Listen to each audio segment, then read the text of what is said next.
This is Infiltrated TV headline news, February 26th. I'm Margot Dudkevich.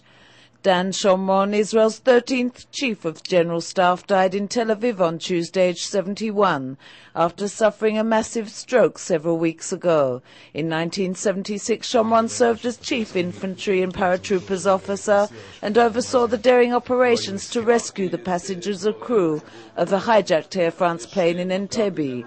Prime Minister OLmert described Shomron as a brave fighter. In a briefing to the Knesset Foreign Affairs and Defense Committee, head of the Army's intelligence branch, Major General Amos Yadlin, said trained terror activists and Al-Qaida operatives have recently entered the Gaza Strip through the breached border with Egypt.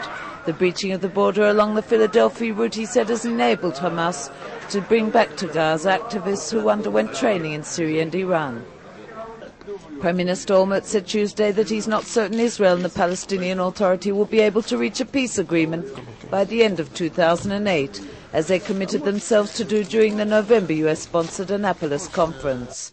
OLmert told a business conference in Tokyo, "I'm not sure we will make it, but we are determined to make a giant step forward."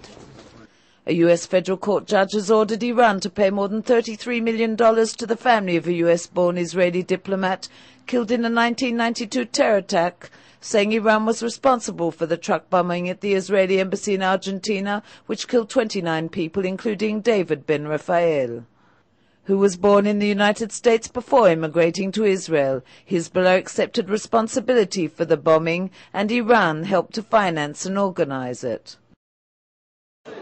A panel of 5 High Court justices decided Tuesday morning to turn back 6 petitions and uphold Attorney General Menachem Mezuzah's decision to reach a plea bargain with former President Moshe Katsav, which dropped almost all of the serious charges that had been included in the state's draft's indictment. Under the plea agreement signed with the former president, Katsav agreed to plead guilty to sexual harassment. The Airports Council International announced that Israel's Ben Gurion National Airport was ranked the best passenger terminal in the Middle East and was rated the second best airport in the category of terminals that handles between 5 to 15 million passengers a year. Elsewhere on Infiltrated TV, Keren Kayemet Israel and the Jewish National Fund's eco-projects in southern Israel.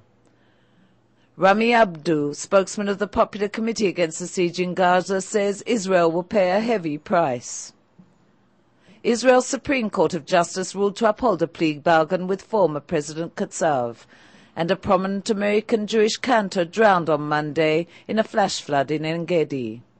That's all for Infiltrated TV, Israel's only internet television website that broadcasts in 4 languages to the world. Today, the whole world talks about Israel. But who broadcasts from Israel to the world in 4 languages, live from Jerusalem? Infiltrated TV, the first international Israeli television channel that operates 24 hours a day, 7 days a week. Follow current events in Israel and the Middle East. Video features, interviews, news programs and news briefs live as history unfolds. If you want a direct link to Israel, access infolive.tv.